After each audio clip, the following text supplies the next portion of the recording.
Hey there, record loving friend. It's Brian from Tokyorecordstyle.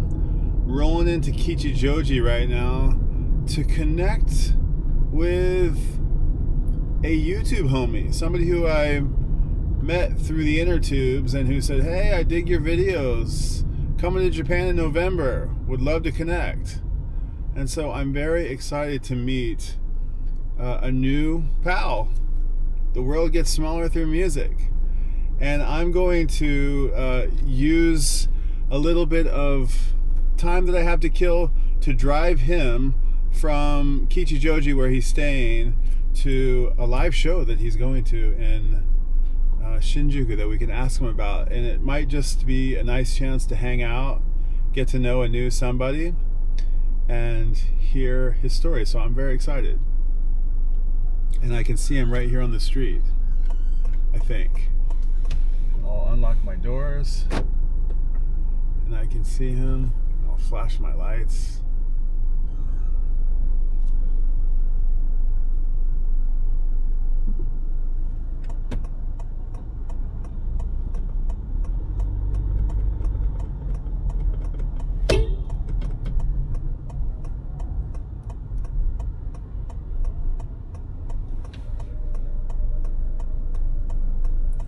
Hop in.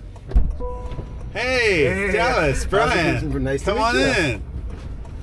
Okay, hop in. We're gonna let this. Yeah, you okay? Oh yeah. All right. Cheers, man. Nice to meet you. Nice to meet you. It's just the two of us. Nice. Welcome. I saw that. Were you talking to somebody outside the hotel? Nope. No. Okay. Nope. I thought maybe he's there with his friend or family or. No. Sure. Here's solo this time. Nice. Okay. Yeah. Welcome back. Yeah, Right. yeah. Okay. Cheers.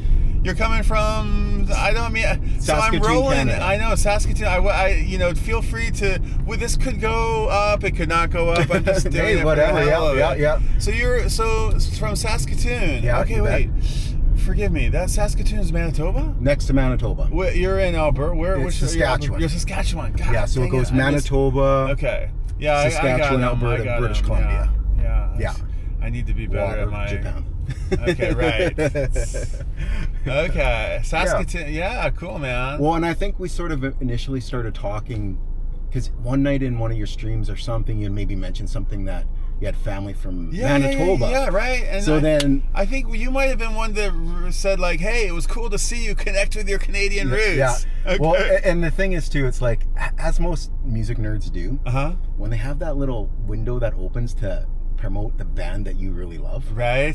You just take it, right? So when you said Winnipeg, Manitoba, or whatever, I said, "Oh, I've got a band for you." Was that the Weaker Thens? The Weaker Thens. Oh, that was you who recommended that. Yeah, they were great, man. Yeah. I listened to the record that you recommended, and I was listening to it for days. It was really, really groovy. So I actually tried to find it on vinyl for you. Oh, I couldn't. That's okay. But the record I recommended is my second favorite by them. Okay, wait. Let me see if I can remember it. It has something to do with like a construction or a crane or something? Reconstruction site. Reconstruction site, okay. But my favorite record by them, and it was the one before that, which actually happens to be my favorite Canadian record of all time. Oh. I found it on CD, so I brought that over for you. Oh, bless So I'm you. hoping, That's nice. like I said, music nerds, we always do that. We always want to push what we love on people, whether they want it or not. Not everybody does that. That's the nice guys who do that. That's the very nice people who do that. That's really nice of you. But I think with the Weaker Thens too, like the thing that I just love about them is it's the lyrics. Of course, the hooks are amazing. Okay, the riffs are great. I need to probably get more into the. I need to maybe sit down with the liner notes and maybe read along with the lyrics. You don't even really. The thing with him is you don't even really need to do that. If you can just focus on the words or whatever, he paints a complete picture for you. Okay. Yeah. Well, I was planning to do a turnaround right here, but have you been here before? No, I have not. Oh, well, I mean, you got to be there. It's going to take 45 minutes to get there. Okay. You have 10 minutes to kill. Do you want to check this place out? Yeah, it's okay. Yeah, right. I mean, you should be fine. Yeah. No, I mean, I think you have plenty of time. I was just going to turn around here. Yeah. But if you want, this is a legendary record shop. I saw it on my map. Coconuts. Yeah, I thought, okay, it's the perfect place to just poke your head in. At least nothing. It's so crazy. You have all these intentions of seeing this and seeing that. Right. But the reality of how it rolls out is not always. Yeah, it's true. And you think you would learn that after like so many trips in life, but right. you're always like you just jam up with stuff. So. I know. I'm always biting off more than I can chew. Yeah. And the car makes it easy because you can cover some ground and kill a couple birds with one stone. Yeah. Which comes with like being here for a long time. Okay, we're at Coconuts, and I'm here with my homie Dallas, who just got connected with Dallas on YouTube. What's your YouTube handle? I mean, it's just bullshit bicycling videos. Okay, all right. I think it's Saskatoon biking or something like that. Okay. Anyway, I'm very happy to be connected, and we're gonna cruise over. You're seeing a show tonight. Yeah, I am. I'm seeing a real classic '80s thrash metal band from Japan called Abigail. I don't know. And they're good. So I'm looking forward to seeing that. But there's like 5 bands on the bill, but it starts at 4:30 in the afternoon, which is crazy. That's good, and actually. Cool. Yeah, and cool. Yeah. Get your show out of the way. Have the whole night ahead of you. So we have so little time because I got to get him to this show. We're gonna enjoy the ride to Shinjuku, maybe in time lapse and speed motion. I don't know. We'll see what happens. But while we're at Coconuts, we're gonna have just a quick little dig at a legendary record shop here in Kichijoji, Coconuts Disc. The original is in Ekoda, I think it's called, and there's another one in Ikebukuro, but this one is the one in Kichijoji, and it's got a kind of an interesting, I'm gonna call it like their specialty, I want to say, is sort of 90s and on, although they have everything. But I think the guy prides himself on curating really excellent post-punk, pop-punk, shoegaze and the like. So let's go check out what they have. I'm going to leave you guys here, and we'll be back in 5-10 minutes. All right. Until then. Okay. Rolling here again. Mini stop at Coconuts Disc. They've got a lovely little graphic bag on there. I got a 7-inch. Dallas, you got 3 CDs. Yeah, I think I got 4 maybe. I went for, you guys tell me, Rocket 58, the Minders. I have no idea, but it said fuzzy 90s guitar. So, piqued my curiosity, blind by the Minders. I like the jacket. What do you think? Could be interesting. We'll see.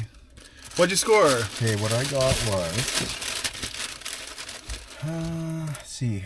Got some Primal Scream. Nice. Got the album Exterminator. They really went electronic on this one and very harsh sounding. Cool. Yeah, so pretty good.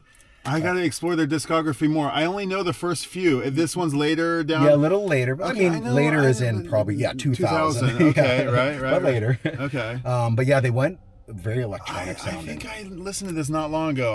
I'm gonna pick this up for sure on CD. Yeah. That's a nice score, 330 yen. Okay, well done. This I got from my wife for the car, the Pretenders. We have it on vinyl, but we've been talking about CDs. At least my car has a CD player. Yeah, this car has a CD player too. Oh yeah, there you go. We're gonna play some CDs. And then I got a Japaneserecords. This is Emergency on Planet Earth. I don't know. This looks like a different cover. Maybe not, but it was $1. Or less than $1. A friend of mine he's a lighting designer, mm-hmm. and didn't Japaneserecords had like a hat that was kind of crazy with this light fixture array thing that had this robotic thing? Yeah. My friend designed this hat. Oh, really? Yeah, nice. It's quite cool. Haven't really heard much from him in a long time. Yeah, it's been a while, right? And then I got some sort of a weirdo off-brand. Oh, it says Sony, a Janis Joplin greatest hits thing. But it's got Little Girl Blue, which is like one of my favorite songs. Okay, so, gotta have that. Yeah, so this was like $9 for these CDs. Like, come on now. Yeah, really. I mean, CDs, I was saying, the format, okay, we say that records are these, one of the Gallagher brothers said, the record collection is the poor man's art gallery, which I agree it is. I do love a big, giant, gatefold record with amazing artwork. But a CD is really, I don't feel, lesser than. Even though it's a quarter of the size, I feel like, you get closer to the liner notes, you get closer to the jacket. People got inventive with what they did. We were even talking about cassettes and the way that the cassette papers, liner notes like rolled out or accordioned out or did different things. And so just because a format is smaller from an aesthetic visual standpoint doesn't mean it's necessarily lesser than. And I think we're all remembering CDs are great. And I will mention to you guys something that I mentioned to Dallas, something that seems to be off the radar for people outside of Japan, but lots of these record shops will have a CD resurfacer, I think is what it is. It's basically like a glass grinder of sorts, something that you might see like in an eyeglasses shop. And it's just a little spindle, a little bread box machine, and you put the CD in there, close the lid, and it does some micro fine grain grinding on it, and it spits out little tiny white dust when you open it up. You kind of constantly keep it clean, but it just takes off, nanometers or whatever of the CD, and when they come out, they look perfectly brand new. So I don't know why we don't know about these more back home, but they're here. I was just going to add to your comment about the sort of quarter size of the CD to vinyl. Right. But it's 4 times more utility wise. Right. You know what I mean? Like, they're just so easy to use. Yeah. So convenient. That's a good point. So and then also there's the argument of like the sound quality difference as well to vinyl. But you know what? I've been going to shows for 40 plus years. Right. My hearing is destroyed. Dude, I can't tell the difference. Yeah, I would never be able to tell the difference. My ears ring all the time, so it doesn't really matter. Do you have your earplugs today? I do have earplugs, Okay. yes.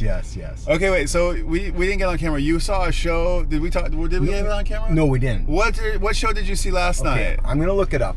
So the other day, I follow this page called Japan Gigs, just to sort of see what's going on. Sure. And they played a 10-second clip of this solo guy. He's like a DJ, or he programs all the music, and he just performs singing. And it was, definitely very political. He was singing in Spanish, but I think maybe... Japanese guy? No, Okay, he was from Barcelona. Okay.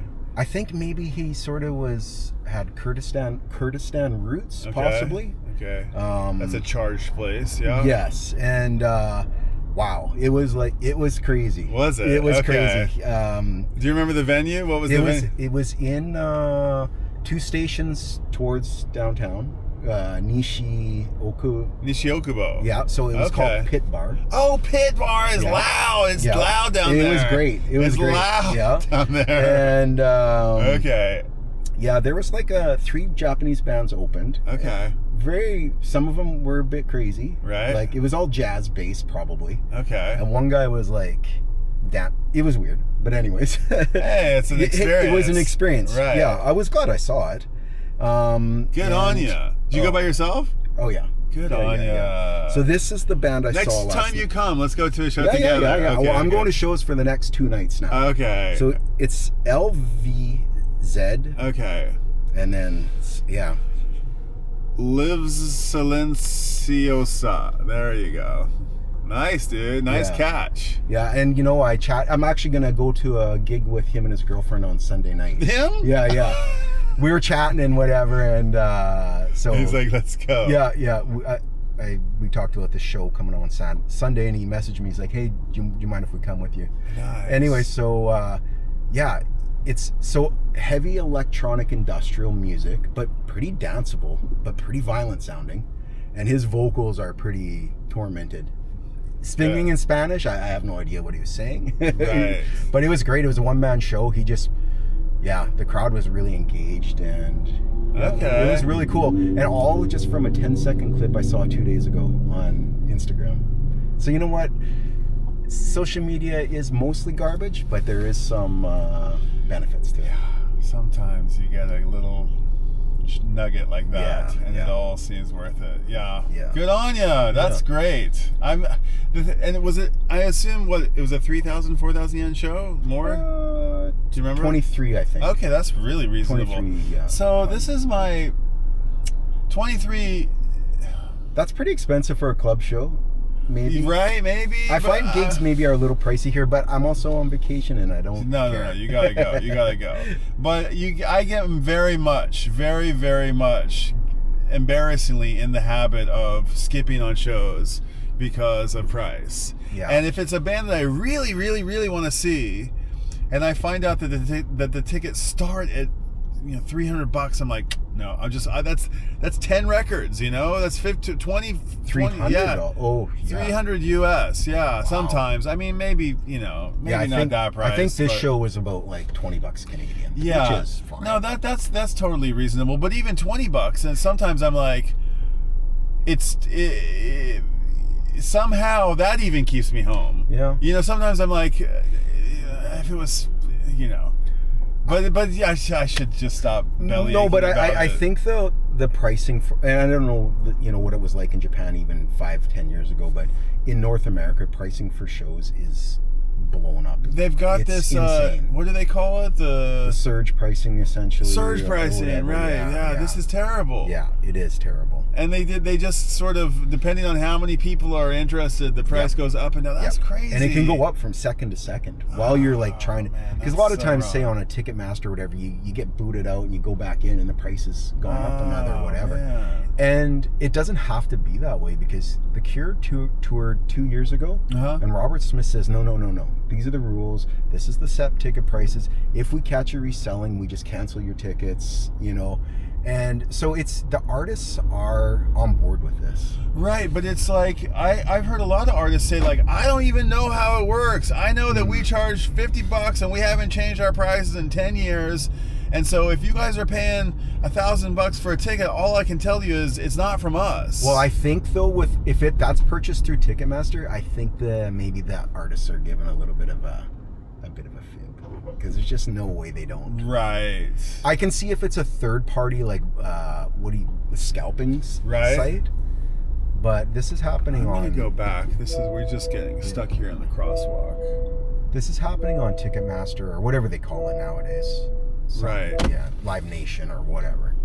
Well, in Japan, I mean, those kind of the big shows and the big venues are typically, I assume they're run by the same folks. Yeah. I almost want to say Live Nation is the same. What is that company called here? It might even be Live Nation. Yeah. But if it's not, it's their counterpart here. Yeah.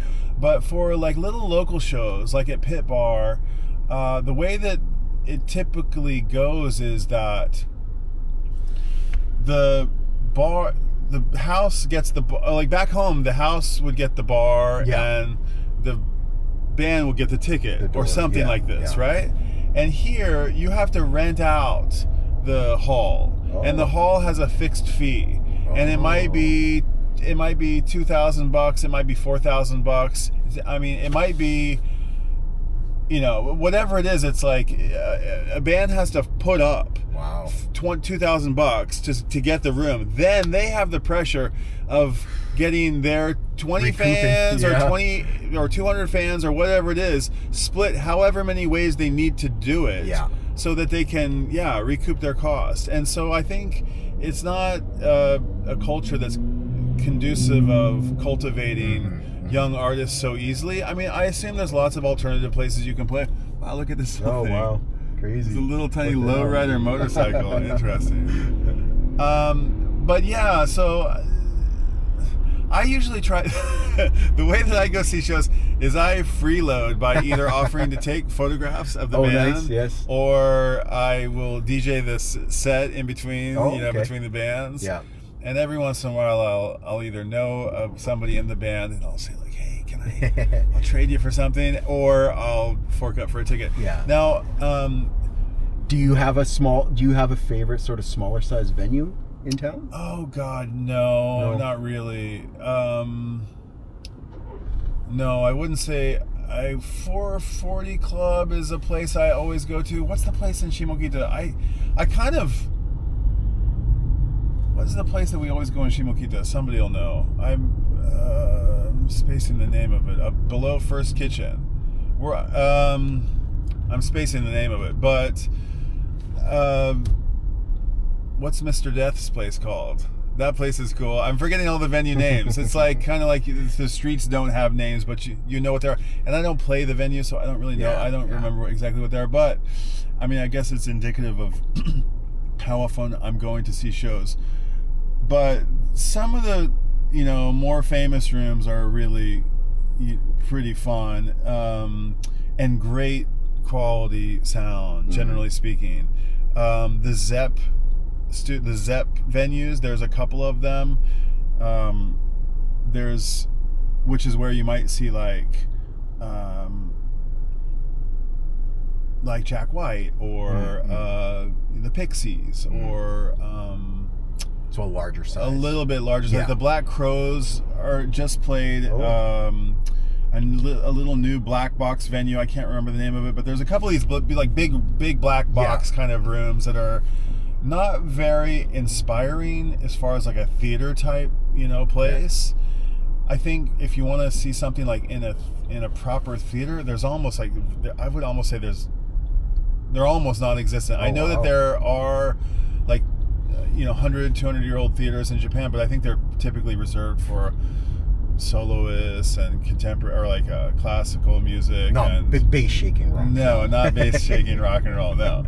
Although I'm trying to think here. You might be able to see like Talking Heads, David Byrne at like a performing arts center that's like really spectacular.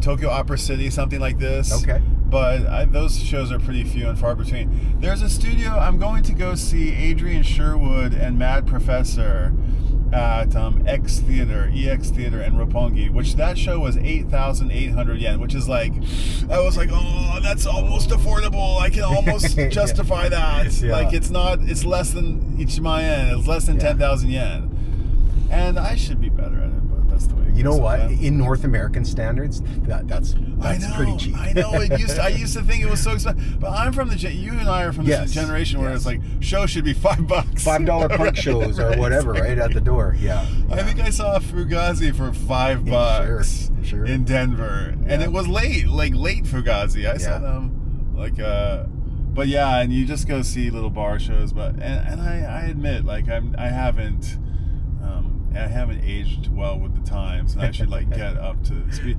But we do have like a pretty musical family, but everybody loves different music. I have two teenagers. You have kids? Yes, I have. Yeah, 21. 21? Okay. Yeah. Do you guys share any musical interests? Yes, we have. But I feel my kid is now really taking their own identity with what they like, which is awesome. Awesome, yeah. Anything the flow of influence has gone from them to you? You know what? Actually, yes. There is a rap duo from New Orleans called the Suicide Boys. Okay. Suicide Boys? Yeah. I don't know about them. Suicide Boys. They're pretty grimy sounding. And yeah. You picked them up from your kid. I did, actually. Nice. Yeah. I really did. Nice. So, yeah, there's been a couple that have gone my way. But you know what? I think that's great. Like, you always want your kids to have their own identity. Sure. You want to sort of curate it a little bit, but you also want them to be their own person. Right. So I was playing somebody from the vinyl community just came to Tokyo for a couple of days and wanted to go to this exclusive Beatles shop, which I'd been once a long time ago, but I hadn't been in ages. And when I go to a place, I feel a little bit, not always, but I feel a little bit guilty, like doing this to all their manhandling all their records without buying a single thing. Yeah. Don't really need any Beatles stuff, although I might, if I see something like at a book off. Have you tapped into the book offs? Yes, yeah. Okay. I did go into the book so off. If you see like a cool Obi and you're like, this will make either me happy, it'll make somebody else happy. But I picked up George Harrison's posthumously released record Brainwashed, which I never owned, and there's a couple of really good tunes on it, and I was playing it in the car this morning, and my daughter was like, is this the Beatles? And I was like, yes. Nice. Yes. I mean, it's close. You're not wrong, but good job. Yeah. And she'll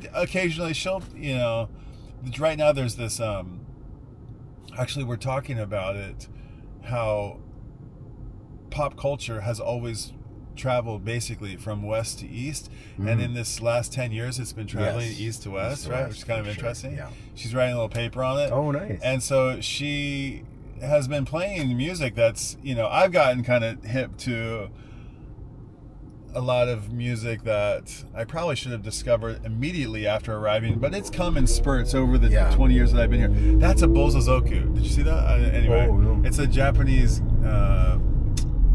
how can I say, like a country guy motorcycle gang, and they'll show up in Shibuya Station. They'll show up like the big scramble where all the people cross. Yeah. And they'll do donuts, and they'll go mad, and they're so and they have a distinct sort of style on there. The east to west comment though that you had is very like appropriate. Right. I know even for me, like I grew up listening to metal my whole life, and the metal old man comments, the metal that's sort of made nowadays, I don't overly love, but how would you characterize it versus the metal that you grew up on? Metal's a little bit of a blind spot for me. Made through a computer. Like, I mean, they're playing the guitars, but everything's DI. Just everything's DI. Direct to the computer. Yeah, the drums are just like not mic'd. Right. But what is very exciting over the the last 5 to 10 years is these female Japanese metal bands. Hanabeya, Nemophila. Oh, you know well. I don't know well. Bandmade. Okay. These girls can shred and play. They can play. Especially Hanabeya. They played in Saskatoon maybe a couple years ago. Okay. These girls are, they're 3 feet tall. Right. I get like it. 42 pounds. And I know death metal, and the girl, her vocals are killer. Okay. She's not using any effects, and this little girl is just like destroying. And the guitar players in all these bands are shredders. Right. Like, maybe that's the Japanese. Yeah, leave it to the Japanese to just take it. To be experts at anything, right? Like, they're experts at pouring cement. If you've ever come to Japan, there's they're pouring concrete. There's there's an 8-person crew, and everyone's got their job, and but yeah. So when you go back home and you see a construction site that's been there for 8 months, you're like, don't you know how they do it? Yeah. There's no potholes anywhere here. But yeah, for metal, that's sort of been the most exciting thing for me in the last 5 years. And so there's kind of a pop metal group you might scoff at, but they've kind of caught the attention of the mainstream. They're called Atarashi Gakko leaders. It means the new school leaders.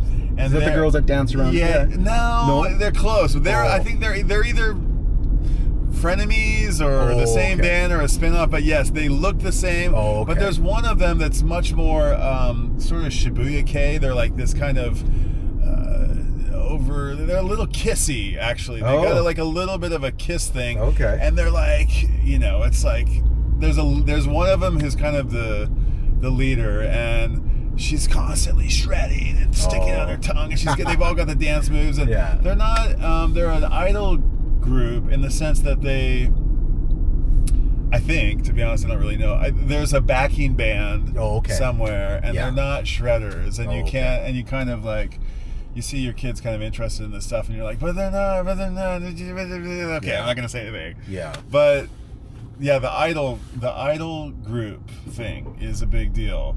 But they intermingle almost from act to act, and they don't really.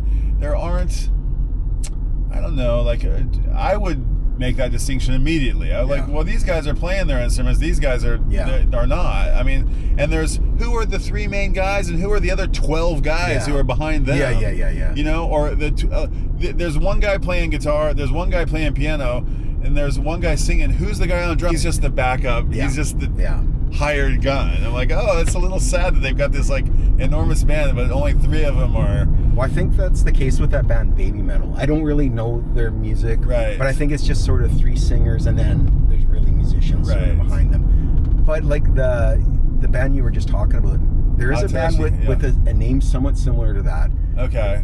These girls, they sing a song called Tokyo Calling. I don't know if that's even the band you're talking about, but a lot of the notes and the chord progressions they're using in their music, and it's pretty electronic, but it's very doomy sounding. It's very dark. Okay. For even their presentation is a little dark. Would you say those chord progressions are simplistic, or are they complex? Are they not real complex, but they're picking dark chords for sure. And it's it's mostly synth. It's not really guitar or anything. But but it's funny because they seem like this idol type band or whatever, but really the underlying vibe of their music is dark. Asia on the whole, I kind of want to say it we have a different relationship to shame is not the word I'm looking for, but something about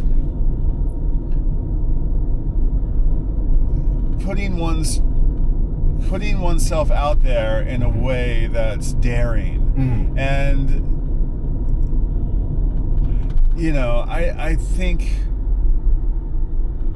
like a band who like puts on, you know, makeup and goes out and wears crazy costumes and goes full out. I mean, I guess that is the spirit of rock and roll, no matter which part of the world you're in. But there's something about just like over everything in Japan. You see this like if you watch TV dramas, there's like an overacting, and it's so campy, and it's like, why? How could you possibly? Oh, it's so overplayed, and yet that is not at all frowned upon in entertainment nor in music, and it's something that everything sort of seems to have more of a theatrical approach, like really pushing like an image, and also like you know, if we were, I spent 10 years in Colorado before I came here. If you showed up on the trailhead of like a little trail that you're gonna go like you know, hiking on a trail that's basically, you know, essentially a paved walkway. You'll see these people showing up with like these gaiters on their ankles and these like boots that they can like scale the Swiss Alps with, and these walking sticks and compasses around their neck. You know, we just kind of laugh at them. But in Japan, that's how you go for a hike. You know, that's how you play punk music. You know, you have to do these things that are essential to the ethos of the thing. And you don't get scoffed at doing them. You get congratulated. Oh no, are you okay? She's okay.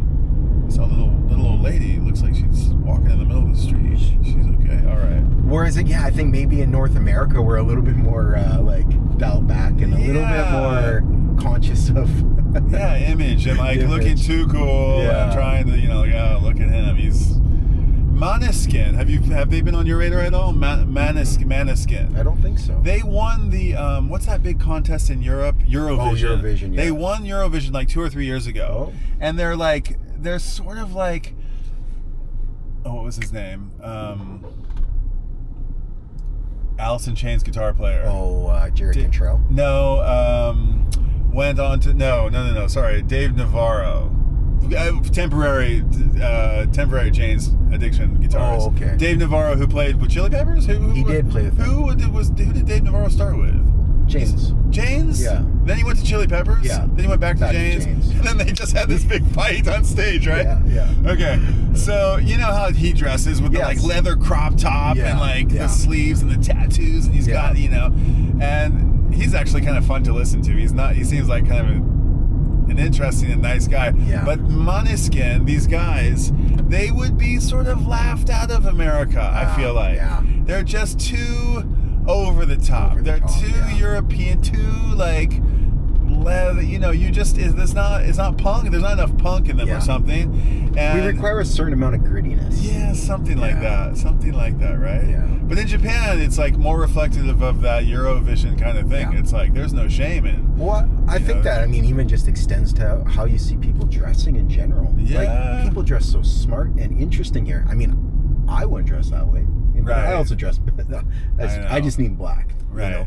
But like I see all these kids just dress so cool, right. and like a lot of young guys dress really cool too. You know, and they very much put a lot of effort into their their look. Nothing wrong. No, it's great. It's wonderful. No shade on that. And when you see a lovely walking down the street with, you're like, wow, nice green. Yeah. That's nice. You know, and you can always tell the sort of, and the Europeans, I want to say, have more of that than the Americans. And the Australians, the Americans, you know, roll around or North Americans show up in like, maybe the Canadians less so, but like, you know, just wear pajamas on the airplane, you know, Uggs and flip-flops and Crocs. I was wearing shorts out there today. It's okay. Don't feel bad. Look at me. I'm like just schlubbed out as can be. But the way that you can kind of distinguish the North Americans from the Europeans is that the shoe generally it's shoes. Shoes, yeah. And pants. Yeah, shirts. right. But and shoes for sure. You'll see the comfort. You'll see the North Americans going for sneakers and comfort, and the Europeans go for street shoes and leather jackets and fitted things. But I'm not going to walk 30,000 steps in dress shoes. No. Yeah, no, for sure. So that was last night's show. Yep. We were talking. I think we got lost. We were talking about you went to see last night. Now we're going to a show. Yeah. And what's the show that we're going to right now? So, it's out of. I'm gonna stop at the post office real quick. Quick post office. Oh, here. Speaking of which, I got a letter to send. There's my little letters. Oh, nice. I'll cover up my addresses, but there's kind of like I like to send some letters, and that reminds me before I forget, if I can remember. Uh-oh. I have where's my Helio? I'm sending out an SOS. Oh gosh, all my stuff is all over the place. All right, well I might have to dig them up here in a little bit, but I got something for you. Just a second. Give me a second. I'll be right back. Let me put this in the post box.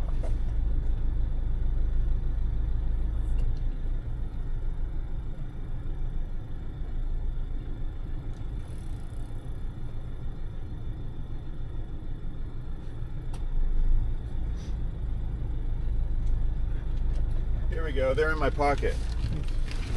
Tokyo Record Style sticker. Oh, nice. I saw these on the... Yeah, right? Tokyo Record Style. I'm sending them out into the world, and anybody who wants one can send me a message and I'll send you one. Yeah, they're fun to give out. Really fun. Read on my phone case. So... Yeah, so tonight I'm going to... I think it's... At least... Where are we going? I don't even know where we're going. My guess it's sort of a well-known punk metal bar called Anti-Knock down in Shinjuku. And playing is an 80s sort of iconic Japanese thrash, speed, black metal band called Abigail. Oh, that's right. Okay, Yeah. Abigail. So I'm looking for... I know nothing about them. Sorry. Okay, here we're going to go. Japan has definitely pumped out some pretty interesting metal through the years. Right. Who are the leaders? I would say Psy. Psy. Okay. They are PSY, SY, SIGH, Psy. Okay. So they are, I mean, rooted in black metal, but are pretty experimental. Okay. From the 90s, from the 2000s. Like late 80s, early 90s they started. They're pioneers of... Yes. Okay. Thrash metal. You have a band called Sabbath. Sabbath. I never heard of them either. Really good dark metal. Been around forever. Still around. Abigail, kind of more of a thrash speed metal thing. Again, still around. I think there's been some member changes for Abigail, but nothing too crazy. I mean, of course, then you have like some of the more common bands that were a little lighter, but Loudness. I mean, everyone Loudness sort of knows about them, and we know they're still together. Yeah. A friend of mine, or a guy who runs a record shop in Shimokitazawa, Jeff Beck is his nickname. He was the A&R guy. He was a representative of Loudness for a lot of years, and I think a handful of other fairly big hard rock bands. Yeah, the guitar player Loudness was probably one of like sort of the early 80s real shredders. Okay. Yeah. So I'll admit, like I wonder how a kid gets into metal and how, because I listen to, I'm basically like 82% hippie and whatever 18% punk or whatever. I'll take that much claim to it. But you talk about you listen to Jerry Garcia talk about Frankenstein, and he was like obsessed with it. And granted, if I've read Frankenstein, I read the Cliff Notes in high school. I probably have never actually read the entire thing, but this interest in the macabre, in the you know, in the dark world is something that was like not only not interesting to me, but like I was like averse to all of it. What was it? I mean, punk less so, but metal and I mean even Sabbath. Like I don't think there was a moment where like it ever stopped being kind of scary to me. Well, and yeah, okay. There's a couple really significant moments probably. Okay, let's hear them. The first one would have been like in maybe the mid 70s. I was very young, and my mom had the first Black Sabbath. Okay. With the cover. Yeah. Like the witch scary one. Stuff. Yeah. Right. And she was the greatest mother, you know. But she thought it was funny that album cover scared the shit out of me. Okay. So she would always put it on the front of her collection, and I'd be like, and I would put it behind the other vinyls. Right. So we listened to that. We listened to Black Sabbath and a lot of Fleetwood Mac, which is pretty like witchy too at times. She's kind of witchy, isn't she? Yeah. Right. She's like still a witch. Yeah. Right. So that was sort of like my real first introduction to metal and sort of a little bit of darkness. Okay. And then the next one would have been in probably 1982-ish. I was out in Vancouver for Christmas, and we had a chain in Canada called A&A Records. They were everywhere. They were great. Okay. And there was a compilation record that came out at the time called Metal for Breakfast and it was put out by a Canadian record company called Attic Records. And I picked that up, and I was maybe 8 or 9 at the time. Impressionable. Very. I thought you were going to say 14 or 15. No. I think I was 9 years old. And the band Merciful Fate. I mean, you must know who King Diamond is, Merciful Fate. I don't know. Anyways, They were from Denmark. Okay. And he was probably the OG dark. Okay. Like figure. And there's a song on that compilation from Merciful Fate, and it's called Black Funeral. Okay. And it actually scared me when I was 9 years old, but it left an impression, and I've just been drawn to that music and sort of lifestyle. I'm really impressed by it. I feel like such a wuss, you know. I'm we like what we like. It's always at the horror movies, like, I can't watch it. But you know, The Exorcist. Yeah. Came out the day I was born, so I feel like that connection. You've been haunted. You're haunted your whole life. It's my favorite movie of all time. Oh, you know? okay. You know, and I actually saw it in the theater maybe 5 years ago. Okay. And they redid it. No. Okay. Like it was the original. It looked campy. It looked like ridiculous. No, it looked amazing. Oh, really? Actually, it aged incredibly on the big screen. It looked really good. Okay. And that movie, I've seen a lot. That movie and Dazed and Confused, I've seen 50 plus times each. Okay. We're probably equal parts opposite of anyway. Yeah. So I did this Japan vinyl tag thing. You know these vinyl tag videos that people do? Yeah. And one of the guys who participated is this guy called Gus. He's Brazilian. Okay. And I think when he made the video, he was living in Portugal, but he just recently moved back to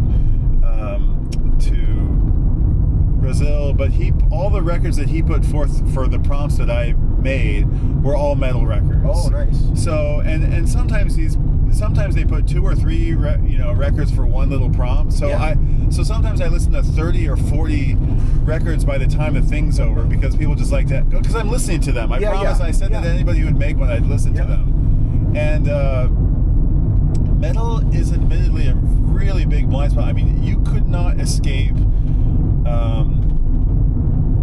You couldn't really escape Metallica, Iron Maiden, Slayer in my high school days. Yeah. A few records. Yeah. But I know that those records are sort of scoffed at by the hardcore, veterans of these. They're like, that was their worst albums. Sure. And there were 5 more that There's were amazing. a lot of that though in the metal world, and which with any genre too, where it's just like, you know what I mean? Sure, I can imagine. But the first. But I committed to it. I was like, oh, this is great. Finally, I can have like a full 5 days dig in, right? Because I'm interested. I just haven't had anybody to guide me through that world. And it was just going to be like, not only, I didn't have to like fall in love with it. Yeah, I just needed to like to have interest in it, be curious about it. And Gain one of the things that surprised me about it was Marty Friedman's solo records. Yeah. Marty Friedman, who played with Megadeth. Yeah. He lives here in Tokyo, and I've met him a handful of times, and he's lived here I think quite a long time. And I did not expect to hear what I heard. I heard these beautiful, melodic, soft, dare I say, like, you know, guitar-driven records that were, I'm not going to say, you know, they were adult contemporary listening by any stretch of the imagination, but they were like really, really accessible and really, really pretty, filled with melody and filled with virtuosity. And I thought, oh, that's that guy. I had a little bit to be invested in, and then I think I got led on a couple of different rabbit holes. And by the time I was finishing listening to those 20 or 30 records, I was really glad that I got to have like a proper metal. Although I have zero. I think I have virtually zero metal records in my collection. Next year I'll bring. Okay, you might have to. Well, you know what? I think one of the things, one of the big misconceptions about metal is like screaming and this and that. Right. But in all actuality, some of the most intricate playing and skilled playing is happening in metal. I don't doubt it. Like the musicianship level in some of the bands is mind blowing. You know. I can imagine it's so true on every instrument. The drums is the one that's like usually really apparent when you see those guys. Just there's one guy on YouTube or just out there on the inner tubes who's like he's like a show off basically, but he seems quite cool. But he's doing essentially Steve Vai apparently got the job with Frank Zappa by playing everything that Zappa could play like in twice the speed or something like this. And this guy is playing all of these famous, you know, Slayer type drum rhythms, but he's playing them with one hand, essentially. Yeah. I mean, he's got his other hand's doing stuff, and he's like smoking cigarettes. He's, you know. Yeah. And all these, you know, legendary drummers are watching this guy, going like, "Oh my God, who is this guy?" Yeah. But you know what the thing though too to add on to that is like. I do know what you mean, because you see that with like little kids playing the stuff on guitar, but it is one thing to sort of replicate it and maybe improve upon it or whatever years later, but to be innovative and like coming up with that, like you look at like a lot of those first, like the Slayer drummer was so innovative with drums, no one was playing like that, and to like take your brain to a next level, like, okay, I'm going to create something completely different that sets the pace and the tone for decades to come. So I think like we do definitely see like the skill level of players has really risen, but they're sort of just copying. They're not necessarily innovating.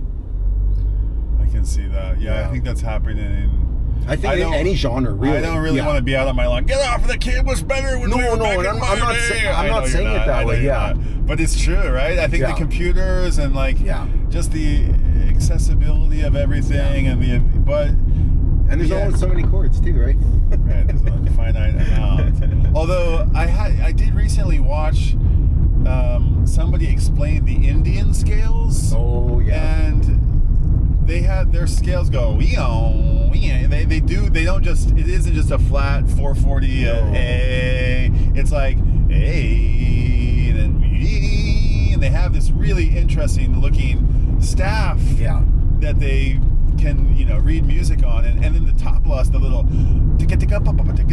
but they speak in these rhythms. So finite amount of notes, but in Western music, but then you get out there further. Are you familiar with Jeff Buckley at all? Yeah, Jeff Buckley. His favorite artist was a musician from India, and he would do cover shows of just that guy's material.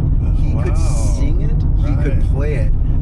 So there's bootlegs and whatnot you can search out. It is really worth checking into. Okay, and also there was a Jeff Buckley documentary that came out this year. Okay, I was just going to ask you if there was a metal documentary that is essential watching for all. Okay, I'm going to check out the Jeff Buckley documentary and some of these solo works. Okay, that's search him. I can't think of the artist. The name of the artist. I apologize for that, but it was I believe his favorite artist, and he just sings it word for word, and it's like even, does he know what he's singing? I don't know. Or is he just mimicking the sound completely? But yeah, that guy was also a bit of a real amazing musician as well, in my opinion. Yes, Jeff Buckley. Gone too early. Yeah. Well, hey, we're rolling in on Shinjuku. I'm going to put a little bow on this conversation. Yeah. That was really fun. Yeah. Dallas, it's so nice to meet you. Yeah, for sure, We Brian. got a little bit more hangout time, but I just want to shoot the shit. And but thanks for eavesdropping in on our conversation here. Maybe this will go up. Hey, it should be whatever. okay, Yeah, right? We're yeah, just of course. riffing here. Maybe it's not of interest to anybody, but what the hell?